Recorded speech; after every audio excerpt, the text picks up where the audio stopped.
ना अब इस हवाले से कुछ करेगा, यानी पाकिस्तान मौसम की हालात को जानने के लिए भी कुछ ना कर पाया, इसको भी सीपेक का हिस्सा बना डाला। अनिका, पिछले 2-3 साल से ये एक इशू चल रहा था पाकिस्तान के अंदर, और पिछले साल अगस्त में हमारे जो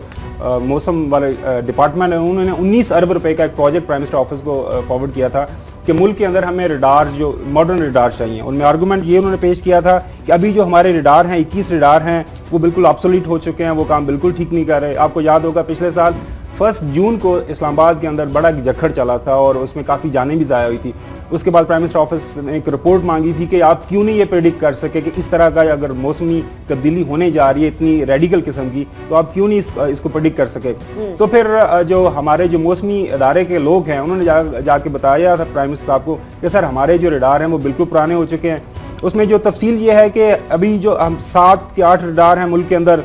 वो जो उनका जो एक्यूरेसी रेट है, अगर आपने शॉर्ट टर्म एक्यूरेसी रेट उनकी पता करनी है तो वो कह रहे हैं कि 60% एक्यूरेसी रेट, फर्ज करें 1 या 2 दिन के बाद तो मौसम में तब्दीली आएगी, वो कहते हैं 60%। कि लॉन्ग टर्म है 15 दिन या महीने के बाद क्या होगा, वो 70% एक्यूरेसी। तो ये जो दुनिया में जिस तरह ये मामला चल रहे हैं उससे हमारा ये बहुत हम लो लेवल पे इस टाइम फॉल कर रहे हैं। उन्होंने ये प्रोजेक्ट, वही मैंने बताया कि 19 अरब रुपए का ये प्रोजेक्ट था जिसके तहत 21 नए रिडार, मॉडर्न हाईटेक रिडार पूरे मुल्क के अंदर लगाए जाने थे। पैसे नहीं थे, पैसे रिलीज नहीं कर पाए, और अब ये नई इतलात यही आई है मेरी इंफॉर्मेशन के मुताबिक,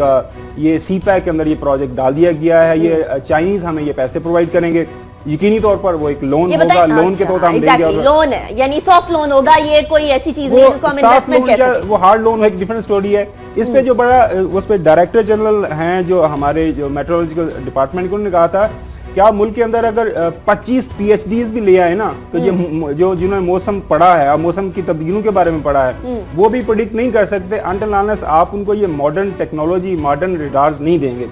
लिहाजा अब ये फैसला आया है कि ये सीपैक के अंदर ये प्रोजेक्ट डाल दिया गया है। 19 अरब रुपए अब चाइनीज हमें देंगे, और अल्लाह करे वो चाइनीज वो टाइम पे पैसे आ जाए, टाइम पे रिडार लग जाए, क्योंकि आपको पता है कि आजकल पूरी दुनिया में मौसमी तगीराती बड़ी तेजी के साथ रूनुमा हो रही हैं, और इससे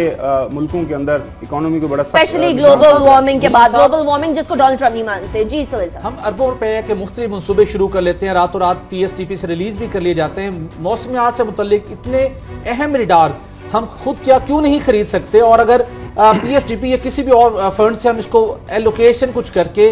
10 से 15% या 50% रिडार को तो हम इफेक्टिव कर सकते थे शॉर्टेस्ट टाइम के अंदर। वो सोहेल उसका यही हमेशा जो बात करते हैं तरजीहात का इशू है। तरजीहात आपकी नहीं है, क्योंकि जब आप कहीं रिडार लगाएंगे तो उसका आप फीता नहीं काट सकेंगे, और ये लॉन्ग टर्म प्लानिंग का हिस्सा होता है किसी भी मुल्क के अंदर। रिडार आपको हो सकता है आपको अगले 6 महीने की जरूरत ना पड़े, क्योंकि मौसम ठीक चलता रहे, तो आपको आपकी ये जो इन्वेस्टमेंट है उसका नेमुल बदल, आपको जिस तरीके से आप एक मेट्रो का प्रोजेक्ट कंप्लीट करने के बाद, या सड़क बनाने के बाद, या पुल बनाने के बाद, या लोगों के अंदर लैपटॉप्स बांटने के बाद, या कुछ और इस तरह की जो सब्सिडीज आवाम को देके इमीडिएटली एक क्रेडिट ले सकते हैं कि ये देखें हम आपके लिए कितना ज्यादा अच्छा काम कर रहे हैं। लेकिन सबसे बड़ा क्रेडिट क्या काबिल साहब ये नहीं होगा कि कोई हुकूमत आए वो तमाम इस तरह के फीते ना काटे, कोई तख्ती ना लगाए, सिस्टम को सही कर ले, तो 5 साल के बाद सिस्टम सही हुआ नजर आएगा, ऑटोमेटिकली अवाम को पता चल जाएगा कि क्रेडिट किसको जाता है। मेरी इस पे जो तशवीश इसी इशू पे है कि आपका ये इतना अहम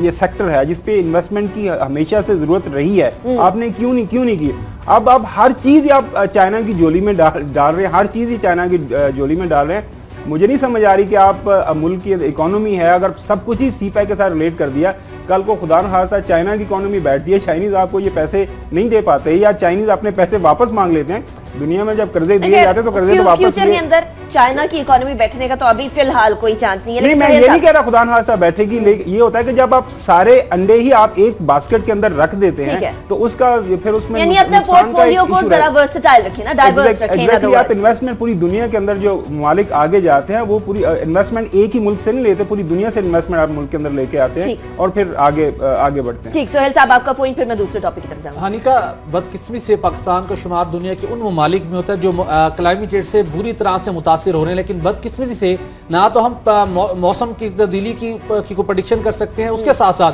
पाकिस्तान के अंदर जो सैलाबी सूरत हाल पैदा होती है मुख्तलिफ मकामात के ऊपर वर्ल्ड बैंक के ताउन से टेलीमीटी सिस्टम लगाया गया था, पैसे दिए गए थे, सिस्टम दिया गया था कि मुख्तलिफ दरियाओं के मुख्तलिफ मकामात के ऊपर आपको पता हो कि किस जगह के ऊपर कितना पानी का फ्लो है, प्लानिंग की जा सके। वो मंसूबा भी फ्लॉप हो चुका है, उसकी मशीनरी नकारा हो चुकी है। ना वाटर मैनेजमेंट का, वाटर रेगुलेशन का हमारे पास कोई जदीद सिस्टम है और ना ही मौसमियात के हवाले से। सीपैक के तहत तो यह हुकूमत अपने फंड से करे, जल्द अज जल्द ये सिस्टम इन प्लेस होना चाहिए। ठीक है, सिस्टम इन प्लेस होने की बात करें तो फिर सिस्टम इन प्लेस लाना था बलूचिस्तान में, और बलूचिस्तान में टेररिज्म को मात देनी है, और स्पेशली